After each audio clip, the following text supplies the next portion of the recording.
Hello, everyone. I'm doing this on Instagram and on Zoom tonight, so let me just get things set up and we'll get started in a few minutes then. But I had some technical difficulties the other week, so just let me know if you can hear me on either side. So either just kind of wave or, yep, good on Zoom. All right. Can you guys hear me on Instagram?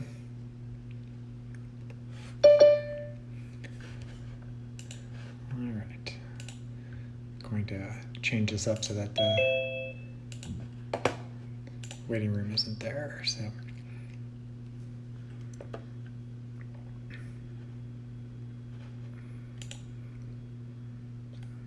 Good, hear me. All right. So, gonna give it a couple more minutes for let people logging on, but thanks for joining me tonight. Yeah, it's gonna be an interesting one. I'm gonna talk all about this CGM monitor I got to play around with the past couple days, and we'll go over what that all means.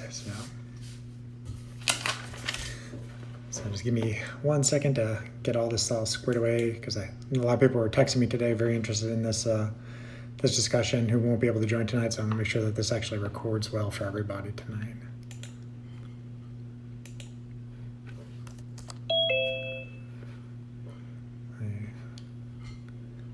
Good evening, everyone.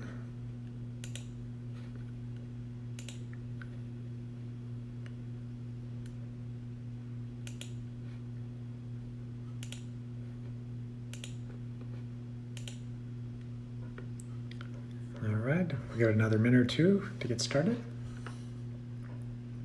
But while you're waiting, if you have a question, just drop it down in the comment box and I'll answer it as I go, or at the end, I'll definitely leave a lot of time for Q&A.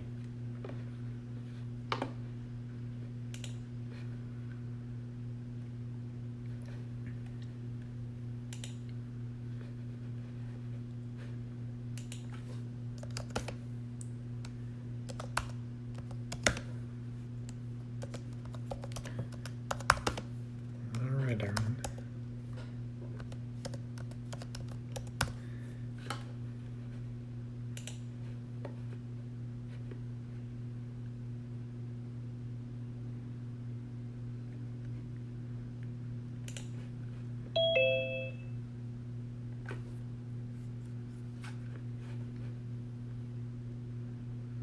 Welcome. Thanks for joining tonight.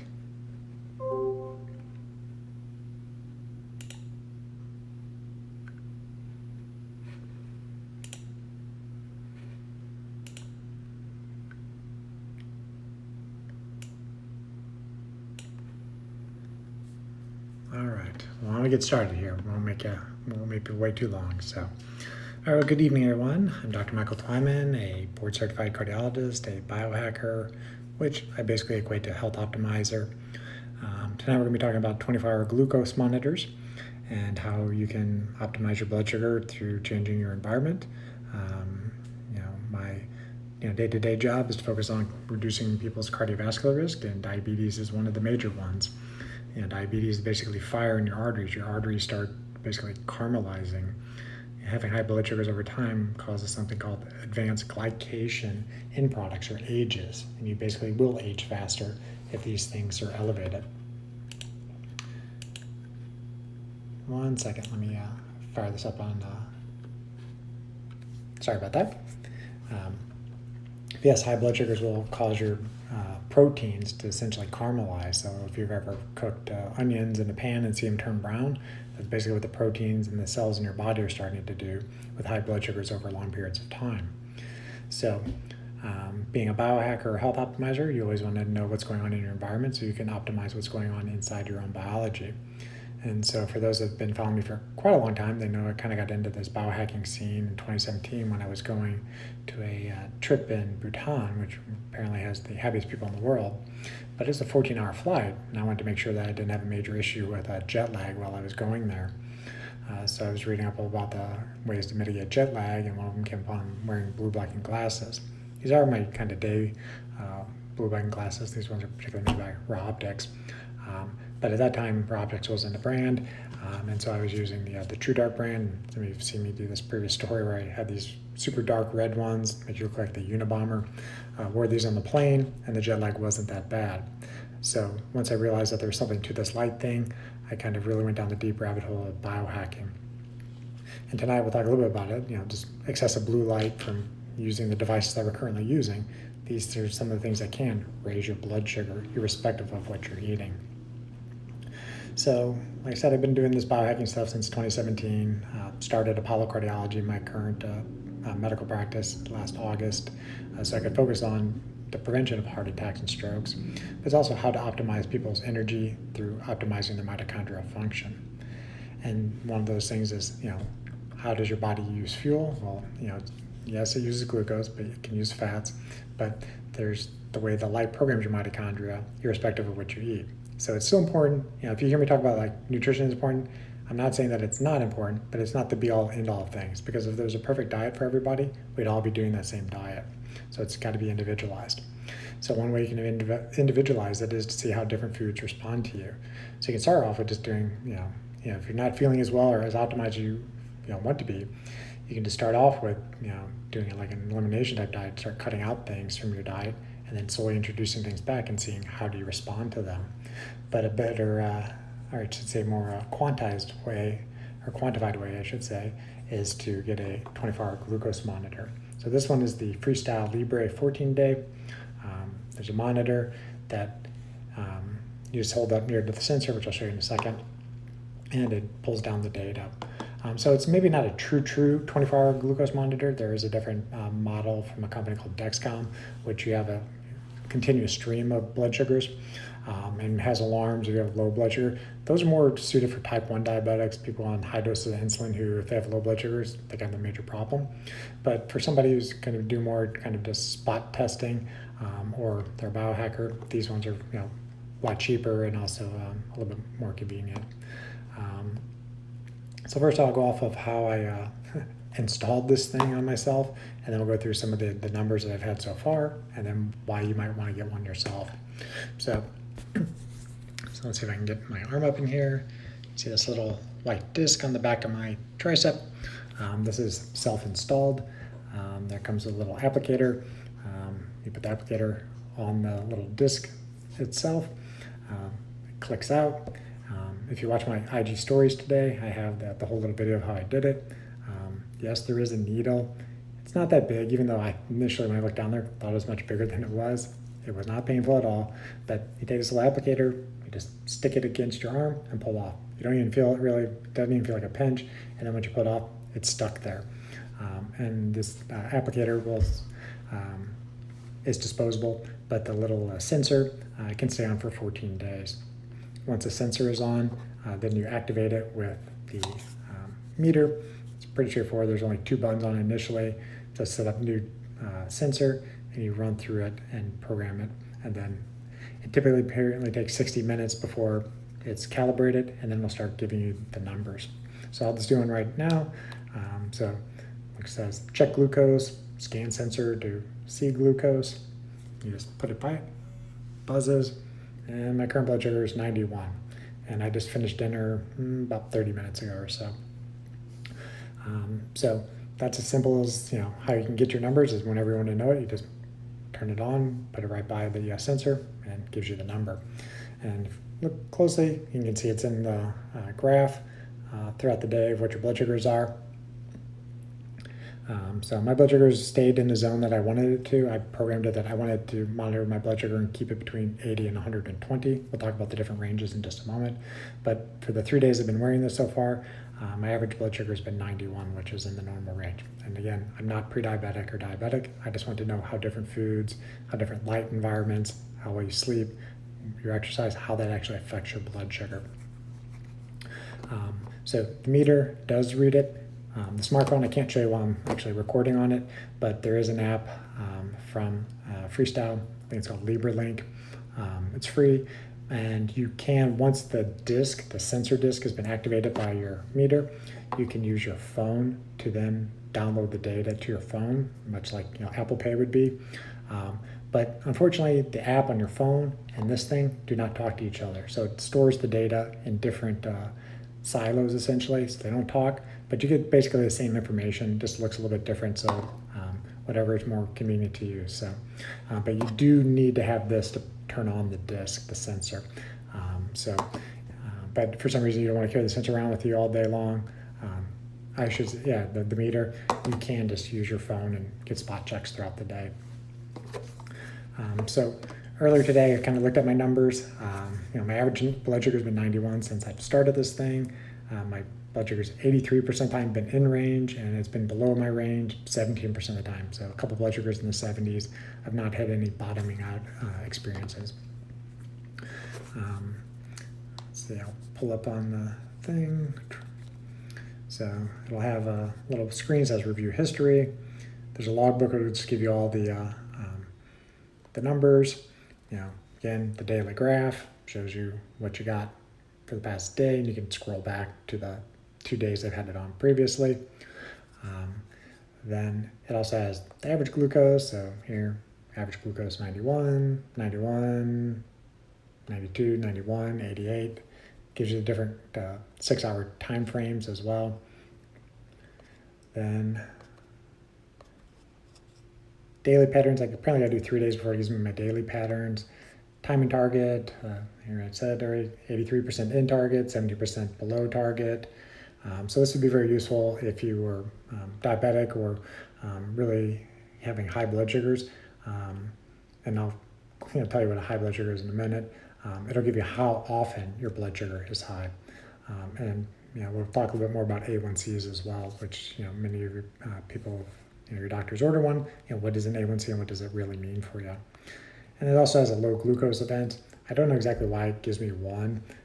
I saw something in the 50s overnight apparently, but I can't exactly see the exact number yet, so I got to play around with a little bit more to figure it out. But I did not have any symptoms from my quote low blood sugar. So sorry, I said I'm not pre-diabetic, I'm not diabetic. I just want to know more about how my environment affects my blood sugar. But I had somebody reach out to me today on Instagram asking about, could you see if this would affect mental function in the afternoon? You could see if this is, low blood sugars are driving your performance in the afternoon. I told them my history, when I was, I'm done this part, but it was basically when I was in my training, they used to bring in lunches, during noon conferences, and there'd be all these crazy cookies and everything like that. And I wasn't eating that clean then. I've only since getting out of training did I really kind of fall down this health optimization path. But I was eating tons of cookies for lunch and everything else that was brought, and felt fine. But then, 2, 3 o'clock, I was in a food coma and literally be almost falling asleep, in the echo lab, and just did not have the energy levels that I wanted. Eventually, found a different way to eat and had a lot more protein and fat with meals, kind of balanced that out, and I'm sure I wasn't bottoming out my blood sugars at that point. So mental function went way up. And another thing that really improved it was when I switched to wearing the blue blocking glasses. Don't have the eye fatigue in the afternoon when using the technology with screens. And there's also some data that if you have excessive blue light, especially at night, it raises your blood sugar irrespective of what you're putting in your mouth. So what is a normal blood sugar? Sort of depends on what your guidelines are. If you follow the American Diabetes Association, a normal blood sugar is less than 100. 1 hour after a meal should be between 90 and 130. 2 hours after a meal, 90 to 110. And 5 hours or more after a meal, back down to 70 or 90. I had mentioned earlier, what hemoglobin A1C is. It's a 90-day average blood sugar. I did look it up tonight to figure out exactly kind of the percentage of what your fasting glucose and your postprandial or your after meal glucose is. What are the effects on your A1C? Because many times on your blood work, you'll have a chemistry panel, they'll have your glucose. And if you were fasting, that's your fasting glucose. And you may have a, quote, normal fasting glucose, but you have a high or high-ish A1C. Well, then likely it's your postprandial blood sugars that are driving that. So in this one article I pulled tonight, I talked about that when your A1C is less than 7.3, which is still in the diabetic range, your postprandial, your after meal blood sugar, it's actually affecting the A1C about 70%. So your fasting glucose is only maybe 30% of that effect. So if you have it wouldn't be that common, but if you have a normal-ish A1C, or I should say normal-ish fasting glucose, but your A1C is high, it's probably your postprandials that are driving it. Once you're really an uncontrolled diabetic, A1C is over 10.2, your postprandials are maybe only 30% of the story, and you really just focus on the fasting glucose. But I'm focusing tonight more on the people who aren't diabetic or pre-diabetic, or maybe they're just very borderline pre-diabetic. and they want to know what's driving those blood sugars. Hemoglobin A1C of 5, your average blood sugar over those 90 days is approximately 97. If your A1C is 6, it's 126. If your A1C is 7, it's 154. A normal A1C, normal, is in the upper 4s to the low 5s. So I usually tell patients, I like to see an A1C normal 5.1 without medications. If your A1C is 5.7 to 6.4, you're then considered pre-diabetic. If your A1C is over 6.5, you're diabetic. Now for some of the other kind of numbers for your fasting glucose, if your morning fasting glucose is between 100 and 125, and on more than one occasion, you may be considered pre-diabetic. If your blood sugar is over 126 consistently in the morning time fasting, you may be diabetic. And then there's the 2-hour glucose tolerance test, something that is somewhat, not to say archaic, but it's very challenging to do. I drink 75 grams of glucose in this nasty tasting Kool-Aid stuff, and then 2 hours later check your blood sugar and see what it is. But if your fasting if your 2-hour postprandial glucose is greater than 200, you're diabetic. If you're over 140, you're likely pre-diabetic.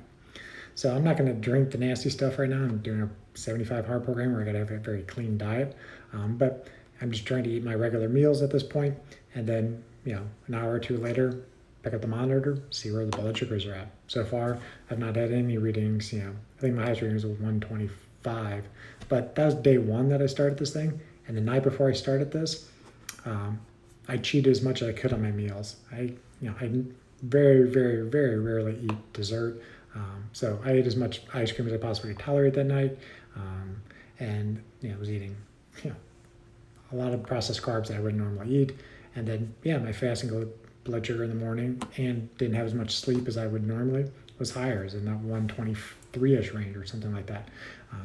Now I've been eating clean for the past 3 days, and the blood sugars are back down, in the 90s consistently. So, but you can just see that like one night of going on a binge, you can definitely have an effect. And one night isn't going to be the problem, but if you're doing that, days on end, that's when the things stack up, and you can start basically rusting your cells and your proteins. So I think that's all I really had on kind of the numbers of the A1C, the fasting glucose, your postprandials, and mostly now I just want to kind of open up to questions. And then I know a lot of people are very interested in this topic, so I am recording this. It'll be on Instagram, TV, it's streaming to my Facebook group right now, and I'm also recording it via Zoom, so I may put up into YouTube if people are interested in there. So, you can follow me at my website, apollocardiology.com. It's actually going through a revamp, should be launched fairly soon. And just follow me on my Instagram stories. That's where I'm most active daily, putting my kind of biohacking, health optimization tips, and going through my journey with this meter, showing you what's going on with it. And if there's something you want me to teach you, or you guys more interested in, just leave it in the comments below, send me a direct message, and we'll make it happen. But I do want to thank you guys for watching tonight, and I'll hang around and answer some questions for you. I see one question here is, do you need a doctor's prescription to get one? It will depend on what country you're in. If you're in the US, then yes, you generally need a prescription for this thing. I was so kindly gifted one of these as a demo from a compounding pharmacy. Their information's in my post today, but it typically depends on, I don't have the exact pricing of what this thing is going to be if you're trying to buy it without insurance. With insurance, they're pretty much only going to cover these things if you're, type 1 diabetic. They'll always cover it for that for the most part. Type 2s, they might if you're insulin dependent. If you're just somebody like me who says, I just want to know what my blood sugar is, they're not going to cover this through insurance.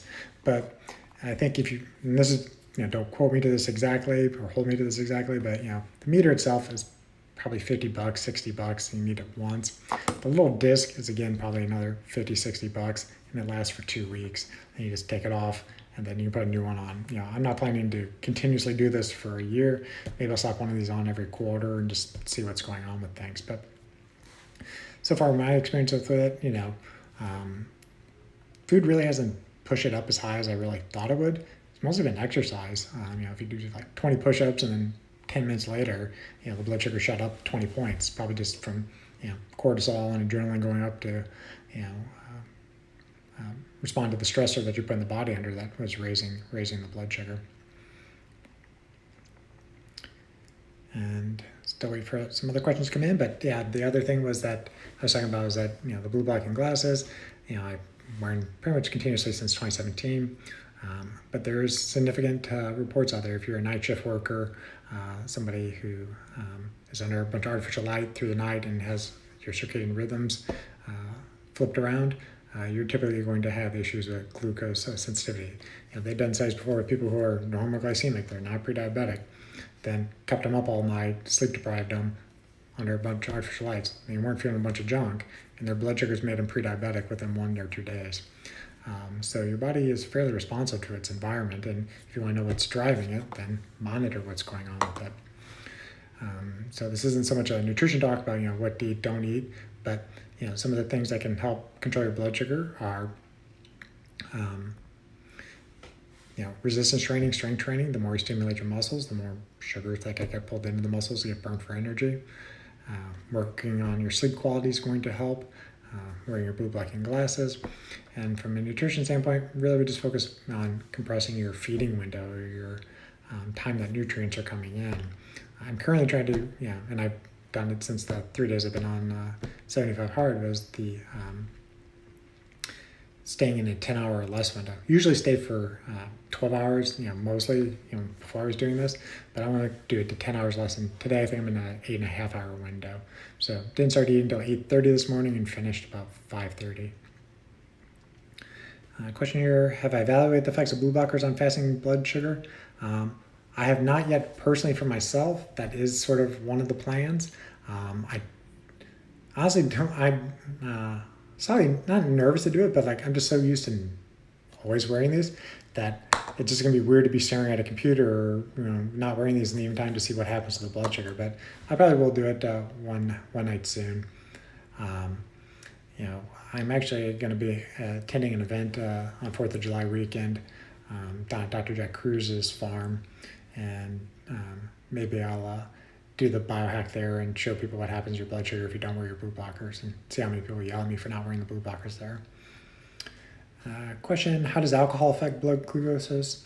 Yeah, over time it's likely going to raise it, and this is one of the things that we test, don't guess. So I shouldn't say unfortunately, but the current mental challenge that I'm doing is 30 days of no alcohol. So I'm not going to drink alcohol while I'm having this device on, but it does depend on what alcohol product you're drinking. You know, alcohol ultimately is going to get converted into glucose in the liver, but if you're drinking, you know, beer that has a lot of you know carbs in it already, you know, you're going to have a higher blood sugar thing than if you're drinking straight spirits. You know, and many wines are, you know, depends if it's fortified or not with sugar, you know, you're going to have a bigger effect. So I would say it's one of those situations you got to kind of test, don't guess. Question here, how often should you get the blood test if you're not symptomatic or never had a diagnosis? If you mean by the blood test, hemoglobin A1C, probably, you know, once a year is probably a reasonable thing to get in somebody who's not symptomatic and wants to know if their blood sugars are out of whack. You know, like I said, I'd like to know a little bit more about my data. I used to be doing blood sugars, I should say blood work on myself every 3 months. Now I usually do it once or twice a year.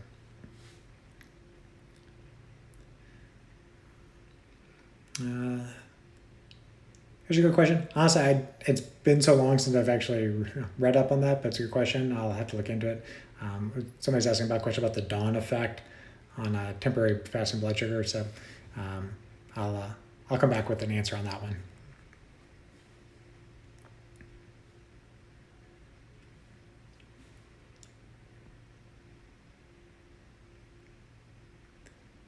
But great questions tonight, guys. Thank you.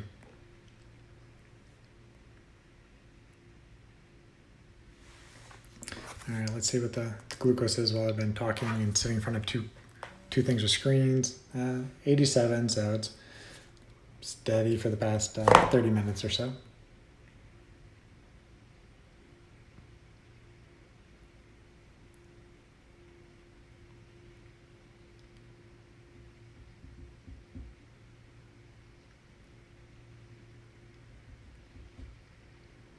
All right.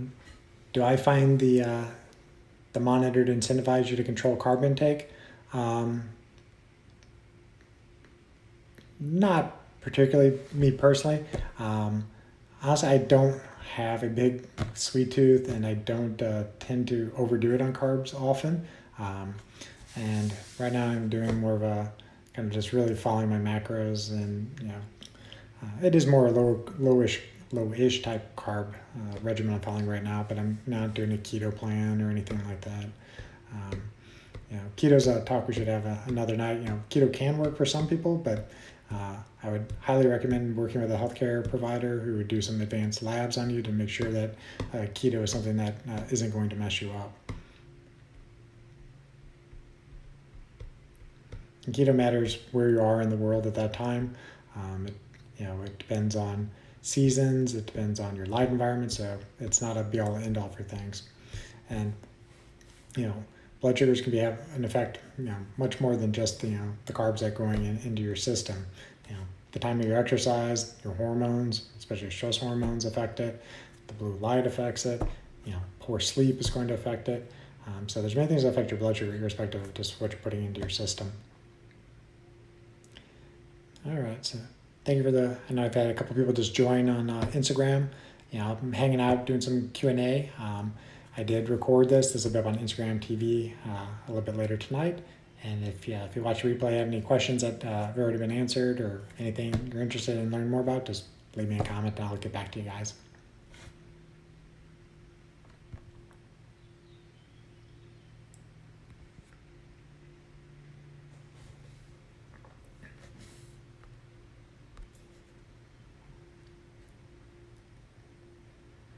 Oh, you're very welcome. Thank you for joining. You're always a good supporter of the Monday night talks. Good question here. How do I eat based on my circadian rhythm? How do I personally? I'm generally up before 5 a.m. I wear my blue blocking glasses in the morning time before the sun rises, so I'm not exposed to artificial light in the morning time to the best of my ability. And the place kind of where I get ready in the morning, I have a red light bulb on, so I can, get ready and then see the sunrise. And then right now, I played with it a while ago and stopped it for a while, but I'm going to start doing it now more since I have this monitor, this glucose monitor. I'm starting to use that Zero app to monitor kind of my feeding windows. So right now I'm trying to shoot for having a 10-hour or less feeding window. Today was like 8.5 hours. Great book called The Circadian Code by Dr. Panda, kind of lays out all the science behind it. Basically, the time of day that you eat and the window that you eat the food in is probably at least as important, if not more important, than what you're actually putting into the system. Every cell in your body has a clock. The liver and gut clocks tend to get turned on by the timing that the nutrients come into the system. But most of the stuff, your circadian rhythms are set by these things called the Zeitgebers. The Light Giver, I actually did a talk last week on this. It's on my IGTV, just called Zeitgeber. But the light that enters your eye and hits your skin also programs a lot of these clocks.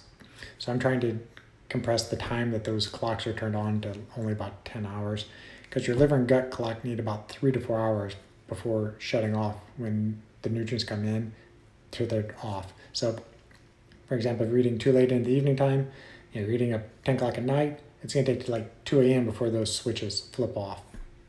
So that's how I'm currently doing the circadian kind of rhythm, is compressing the time to 10 hours or less and pretty much always controlling my light environment.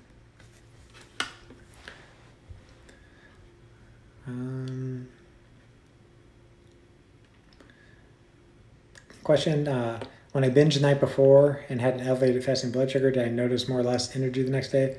I think it was more to the fact that I had less sleep than normal. I really don't quantify how much I sleep. I'm generally in bed by 9:30 and usually up right around 5 a.m. But this night I was out till like 11:30 and was up at the same time. Even if I stay up late, I always get up at the same time of the day to help set the circadian rhythm for the day. So, if you're tired during the afternoon, it's fine to take a nap. I can do a talk on naps if people are really interested in doing that. But I think I was more kind of sluggish, just more because I had less sleep than normal than really the blood sugar. You know, most of the time, if your blood sugar is only mildly high, you're not going to notice any difference. If your blood sugar is, 250, 300, yeah, you might have some issues. Or if your blood sugar is extremely low, lowish, under 50, you might start getting the sweats, nauseated, just really confused. So lower blood sugar tends to be more of a problem than very high blood sugar. Question. So in general, biggest meal in the morning to train the liver and digestive clock? Yeah, absolutely. Especially if people are trying to lose weight or control their blood sugar, you have to kind of set your leptin receptor, which is the kind of the master growth regulator hormone, and it gets programmed by the time that nutrients come in. So for most people, and there are exceptions, but most people, breakfast probably should be your biggest meal of the day. A lot of healthy protein and fats, carbs based off your exercise tolerance or your ability, and also kind of what your normal glucose control is. I'm not saying I can binge, but I can get away with eating a lot more carbs than somebody who has very fragile blood sugars based off of the way their pancreas can respond to that big slug of carbohydrates. Then typically smaller lunch and dinner, even smaller if possible. People who are more interested in the time restricted, which I like to use the word time restricted eating more than intermittent fasting, because that's not as precise in my mind. What does that mean? But if you're going to be skipping meals, for most people, it's generally better to skip the evening meal and have a longer fasting period into the sleeping.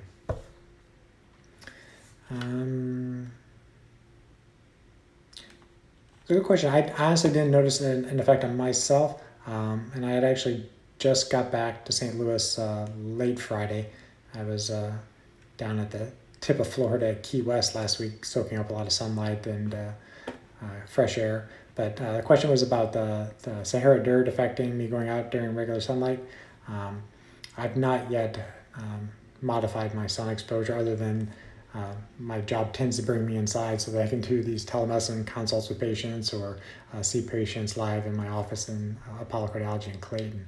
But otherwise, last week when I was in Florida, I slept inside, but pretty much was outside the entire day. And if it was too hot, then just hid in the shade. Yeah, it was like 106, a couple of days down there.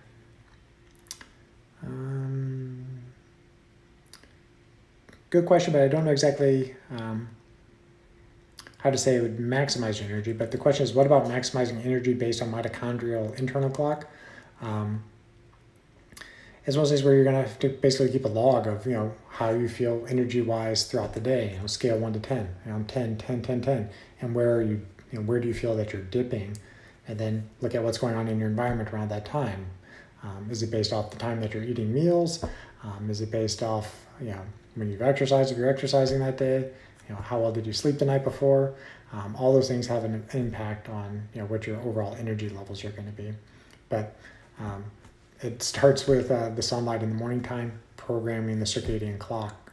And that's the way your hormones start getting released. Your cortisol starts rising, that starts raising your energy for the day. So sunrise is the magic time.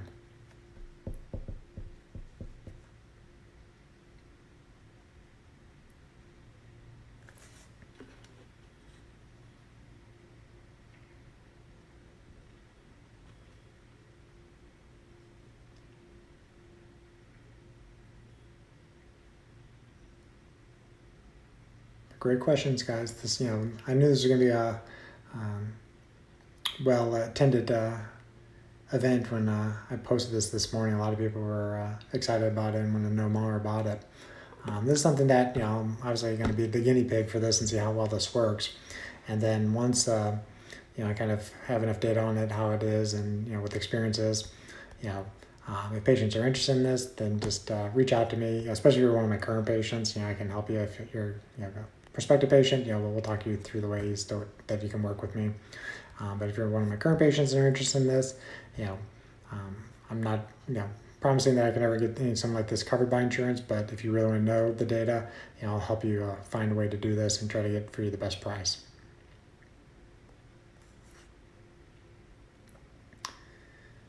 It's a good question.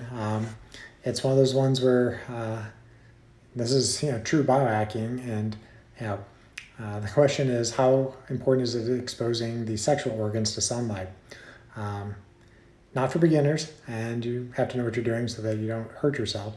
But humans are the only animals smart enough or dumb enough to cover up everything and never have it see the sun. All the animals are outside, in the sunlight throughout the day, and everything's getting hit. Um, so, there's data definitely that the sunlight will raise testosterone in men. Breast cancer, likely is going to be reduced if it's hitting the breast. But if your skin has never seen the sun and you start bringing those things out into the sun, you're going to hurt yourself. So start slow and work your way up if you're interested in doing that. Good app for that is just the D-Minder Pro app. It's free. Just tells you what time of day that UVB sunlight is available. That's the most powerful wavelength of light that actually hits the earth, and that's one you're more likely to injure yourself with if you overdo it on UVB. Red light, infrared light, that's present all throughout the day. In the morning time, so you're not necessarily going to burn yourself in the morning time or hurt yourself. That's probably actually the most beneficial time to get that type of light on those organs. But again, start slow and work your way up.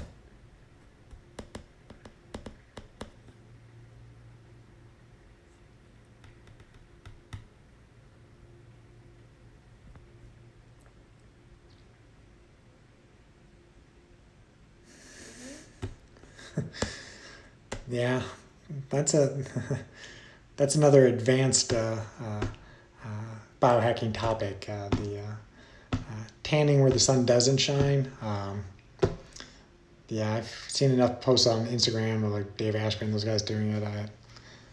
More power to them. I really don't know how much science is behind that. They're theoretically trying to stimulate their prostates with sunlight. I don't know.